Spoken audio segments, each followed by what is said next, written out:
What's going on, True Believers? Chris Mack coming at you with an action figure review that I've been wanting to do for almost a year now. But life's been crazy, as we all know, and I have a backlog to get through. But I figured, you know what? Let's do it. Today we are going over the Mattel DC Multiverse Batman Beyond Lobo Collect to Connect Wave. And I have to say, by far, this is my favorite Batman. I know that McFarlane has released a Beyond version, and I don't know, there's just something about that one that just does not get me excited like this one does. Let me know what you think down in the comments. But as you can see here, we have Batman. The artwork here, it's okay. And you know, I kind of like the old Mattel packaging. There's just something about it. I mean, you get this indented multiverse, you get that really cool DC logo, and then you get that metal Collect, Connect, and then Batman Beyond. The cool DC logo come around. And again, the artwork, it kind of looks like they slapped it together rather quickly, but for what it is, it still looks nice. Come around to the back, you get a read up, so I'll make sure you get that where you can read it at your convenience. Same with the figures that help you collect Lobo. Come back around to this side, same artwork, that's kind of blah, but I do like the design here of all like the little honeycomb looking stuff here. You can see it better on the top. I just think that looks nice and fancy. Nothing on the bottom. So with that said, let's get Terry McGinnis out and see how cool this figure really is. Here's our futuristic Batman out of the packaging, and I gotta say, this is still my favorite figure. Finally getting him back out, working with him a little bit, and just seeing him on the stand in an action pose. I don't know, hands down, probably my favorite Batman Beyond figure I've seen. Again, I know they've released one through McFarlane. It's okay looking, but still, there's something about this one that just gets me all excited inside. Now again though, with figures, there's always going to be pros and cons. So with that said, let's get this Batman off the stand and I'll talk about what I like and what I don't like. Quick backstory on Terry McGinnis. His origins are kind of like Harley Quinn's in that he was created by the same powerhouse team of Paul Dini and Bruce Timm, meaning he started out in a TV show and then found his way into the comics. He started out in the Batman Beyond cartoon from 1999, and it was supposed to be a continuation of Batman the Animated Series and the new Batman Adventures. So a lot of people didn't see this as comic canon. However, they did this thing, you know, comics, and they kind of brought Terry into the comic universe. His first cameo appearance was Superman Batman number 22 from October 2005, and then he made his first full appearance in Batman Superman Annual number 4 from August 2010. Now, heads up, you can still get his cameo appearance relatively inexpensive, but that first full one from the annual, oh my goodness, forget trying to get it. I saw the price tag and I went, nope, you guys can keep that for as long as you want, because I'm a Ferengi and I try to hang on to my Latinum. So anyway, the only thing about Batman Beyond that really frosts me is when it's revealed that Terry is the biological son of Bruce Wayne. Spoilers. I thought that it was a bit lame, you know, instead of just letting Terry be his own person and how he came to Bruce. I don't know if that was a WB decision or if that was something that Paul and Bruce envisioned, but that frosted me something fierce. But anyway, still an awesome character, and I'm glad that he's both in the books and the cartoons, and I'm glad that he's still utilized to this day. So with that said, backstory is over. Story time's over. Sorry, kids. Let's look at the accessories. The first thing that he does come with, and I always appreciate having extra heads, so he has like the more I'm Batman head. Then he has more of a neutral head. I kind of wish we would have gotten 3, like when we got the Mattel Alfred. How all the different movie heads have been cool to get, you know, the angry Batman, the neutral Batman, and then like a Terry head, or maybe like a neutral Terry and a mad Terry. Every time I say Terry, I always think of the Cleveland show. It goes, oh, Terry, Terry, Terry. So that's just, anyway. But it's a nice sculpted head. Ears look good. The white on the eyes look good. Where the nose is supposed to be looks nice. Mouth looks good. That line there along the same, it's kind of annoying, but I can forgive that because the head, it looks good. He comes with fisted hands, well, one fisted hand, one holding hand, and then like these flying hands, which I am trying to focus, but yeah. And you know, that's cool. I kind of wish that he would have gotten some claw hands too, because if you remember both from the comics and the cartoon, he always had like, he'd have his hands, he'd have punching hands, but then his hands would always look like claws too, and I'm a little disappointed that Mattel didn't pay attention to that. So at least you get the option there. And then he comes with not 1, not 2, but 4 of these Batarangs. Now these are comic accurate. The only thing though that bugs me about them is they are rather large. So if you're gonna do a photo with them, you're gonna have to really mess with perspective, because again, those are just some extra large Batarangs. So if you do something like that, it's not gonna look too bad. But yeah, these things are massive, and I don't know why they gave him 4. It is what it is. The other thing that he does come with, oh, and of course, like I said, the red and the black, good, comic accurate. Anyway, that aside, the other thing he comes with is his cape. And this is probably the one, my personal letdown for me, because one thing that really made the Batman design so unique was just the absence of any color. Like, you know, Batman would always usually have his yellow logo, his yellow cape, and then he'd have like blue and gray, and it just, he had all these different variations. This was just all red and black with some gray. And something about the simplicity of it, I think, is what really made a lot of us fans fall in love with it. It was a different design, and it looked so badass. And the cape especially, all the things he could do with it, especially the opening scene when he throws his hands up before the lightning, and you just see the way he flaps his cape up and these spiky points, it just really sets off the power of what the new Batman is. But this, you know, there's a port in the back.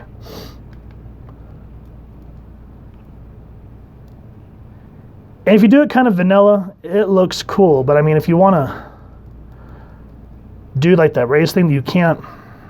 It doesn't articulate whatsoever.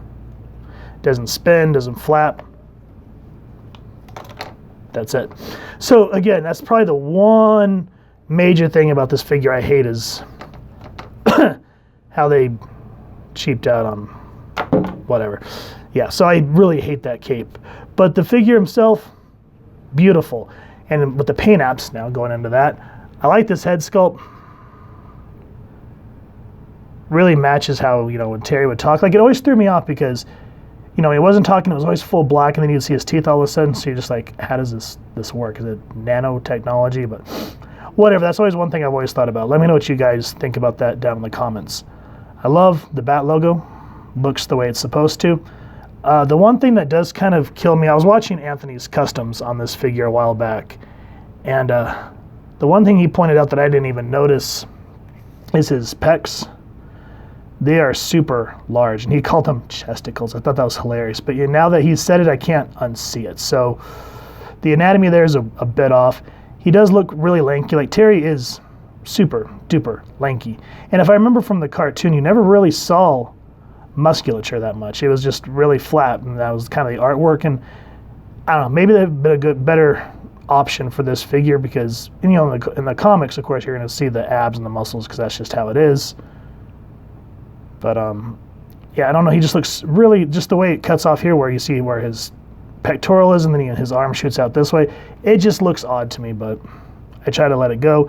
The mask, again, I like where it's supposed to wrinkle where the eyes and where, you know, your brow would furrow, so that looks good. The back, you know, all the back muscles look nice. Again, it looks like he's wearing like a jerkin or something. Who the hell says jerkin anymore? If you guys watch the Venture Brothers, then you'll know the jacket song that I'm talking about. But yeah, I hate that they stamped the legal stuff right on his back. Like, you know, they put this stuff on the bottom of his feet. Cool.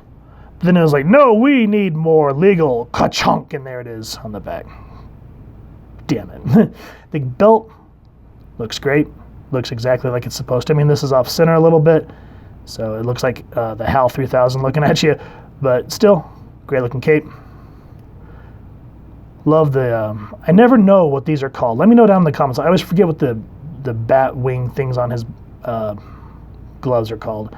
I know there's a specific word for it, but it escapes me when I start doing reviews to make me look like a jackass. The other thing, okay, so his arms here, see how the upper arm area looks like it's part of, he has like that nice finish, that glossy finish, as where his forearms look bulkier and do not look like they're part of the piece. Like, why is this all glossy and finished like this, but then these are just kind of hanging out? And then the gloves match the upper body here.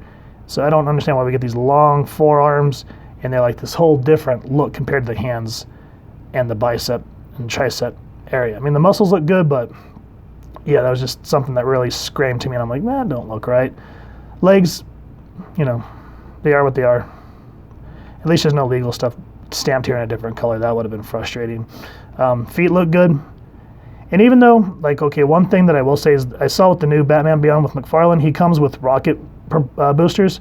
So I'm sure if you grab like a Marvel Legends Iron Man or something, you could probably port these in here, and you're still going to get the same effect. So even though he didn't come with them, which sucks, at least you could be creative. Again, being creativity is one of the things. So overall, the paint apps themselves look good.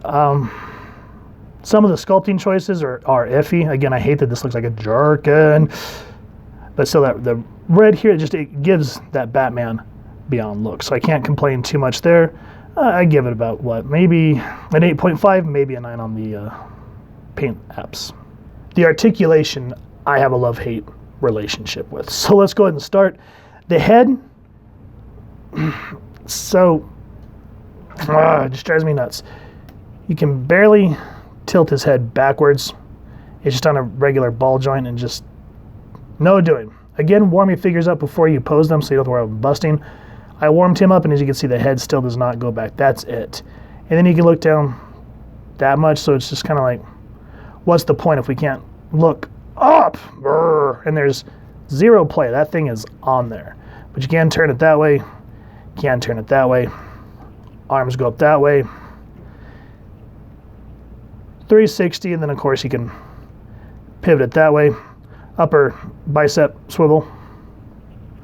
And of course, the one thing I hate that this ball joint, it's really tight, and then of course you guys have to find where the doodad is and make sure that you hit that, or else you're going to have one heck of a bad time. So that's one thing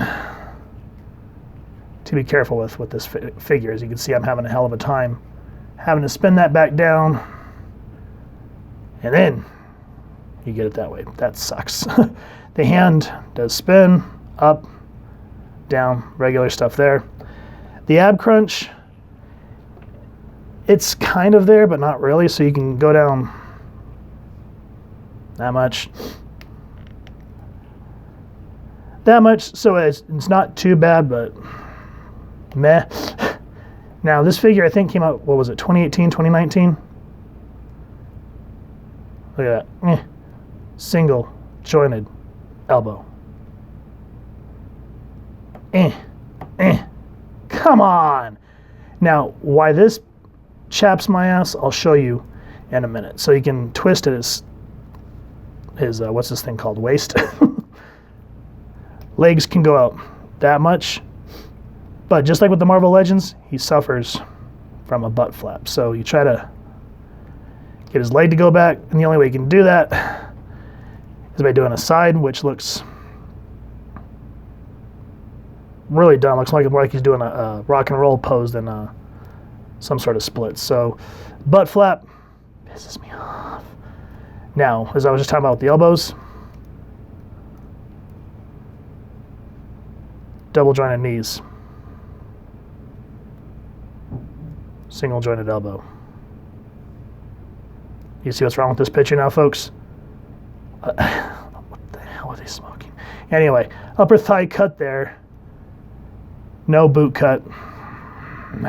Whatever. Foot go down that much. Foot go up that much. And he does have a little bit of pivot, not a whole lot, but at least it's there. So that's what I mean by love-hate relationship. He's got some good stuff going for him, but then you turn around and you're just like, wah, wah, wah. Here's our Batman Beyond figure next to some evil Batman and the Marvel Legends Sauron Build-A-Figure Wave Deadpool. That character makes me laugh every time I look at it.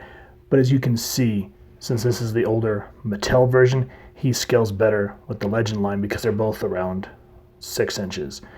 As where the McFarlanes now, they're more 7-inch. But again, like I always say, if you play with perspective, whether you're doing photography or putting them on a shelf, you play with the depth of field a little bit and the camera angle, and it's not going to be too much of a problem. But you can kind of see where now we're having to kind of get used to the 7 to 7.5 inch scale compared to the old school 6.5. It kind of throws you a little bit, but as you can see, these characters are still beautiful looking, and I'm glad to have every single one of them in my collections, regardless of his flaws. So let me know what you guys think. I think every single one of these are beautiful in their own way. Let me know down in the comments. This figure overall, I absolutely do love. As we saw, there are some aggravating things with the arm, with some of the sculpt, the articulation, and the way they put the legal stuff on the back there, and oversized batarangs, and of course the butt flap thing. I hate the butt flap! But still, I love this figure just the way it looks. I can forgive some of those choices. Again, Mattel probably was not the best choice for the license, but they did what they did. And we got some decent figures out of it. So we'll see with the McFarlane one. But overall, still I have to say this was the first Batman Beyond figure I ever picked up. I fell in love with it, and it means a lot to me in that regard. So I have to say I am glad that I have it in my collection. Am I going to rush out to get any more Mattel figures? Probably not. But for the ones that I do have, I'm thankful for. It was a different time, even though it wasn't that long ago, but it feels that way now with everything that McFarlane has been pumping out. But still, guys, beautiful figure. If you've enjoyed what you've seen, again, please make sure to check out the secondary market, or first and foremost, support your local comic shop because he is no longer in stores. I had a heck of a time finding this one. If you've enjoyed this review, we really would appreciate if you take a moment to like, share, and subscribe. Helps the club channel more than you could possibly know. And if you wouldn't mind hitting that fancy little bat bell next to subscribe, that way as we continue to upload content, you guys get notified. Come to the channel, and we love talking with y'all and hearing your feedback down in the comments below, or our social media pages, which I'll make sure to leave the links down in the description. So with all that said, photo slideshow coming up next. I hope y'all continue to have an absolutely amazing day reading, and happy hunting, true believers.